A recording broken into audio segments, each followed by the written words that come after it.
ഇന്ന് നമുക്ക് ഒരു പേരയ്ക്ക ജ്യൂസ് എങ്ങനെ ഉണ്ടാക്കുന്നത് നോക്കാം.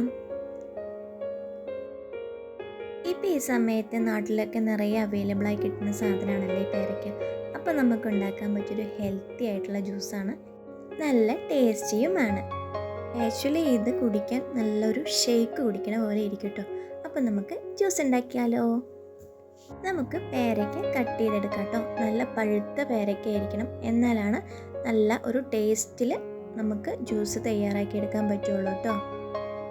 ഒരു ജ്യൂസ് ജാർ എടുത്ത് നമുക്ക് കട്ട് ചെയ്ത് വെച്ച പേരയ്ക്ക അതിലോട്ട് ചേർത്ത് കൊടുക്കാം. പിന്നെ ഒരു ഫ്ലേവറിന് വേണ്ടി ഒരു 3 ഏലക്കായ കൂടി ഇട്ട് കൊടുക്കാം കേട്ടോ. പിന്നെ മധുരത്തിന് ആവശ്യമായ 1-2 ടേബിൾ സ്പൂൺ പഞ്ചസാര കൂടി ചേർത്ത് കൊടുക്കാം. ഇതിലോട്ട് ആവശ്യത്തിന് വെള്ളം കൂടെ ചേർത്ത് ജ്യൂസ് നമുക്ക് ബ്ലെൻഡ് ചെയ്തെടുക്കാം. ഷുഗർ കട്ട്, വെയിറ്റ് ലോസ് എന്നിവ നോക്കുന്നവർക്ക് നമുക്ക് പഞ്ചസാര അവോയ്ഡ് ചെയ്യാം കേട്ടോ.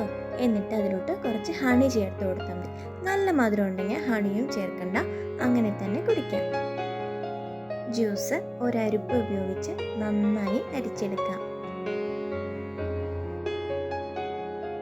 ജ്യൂസ് ഇവിടെ തയ്യാറായി കഴിഞ്ഞു. നമുക്കിനി ഇത് ഒരു സർവിങ് ഗ്ലാസ്സിലേക്ക് മാറ്റാം.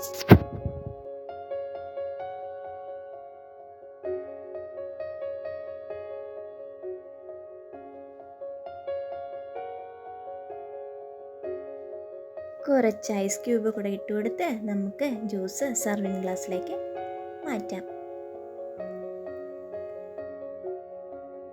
ഈ ചൂടത്തും വെയിലത്തും നമുക്ക് കുടിക്കാൻ പറ്റിയ ഒരു അടിപൊളി ജ്യൂസാണ് കേട്ടോ ഇത്. എല്ലാവരും ട്രൈ ചെയ്ത് നോക്കണേ. വീഡിയോ ഇഷ്ടപ്പെട്ടാൽ ലൈക്ക് ചെയ്യുക, സബ്സ്ക്രൈബ് ചെയ്യുക. അടുത്ത വീഡിയോ ആയിട്ട് നമ്മൾ വീണ്ടും കാണാം.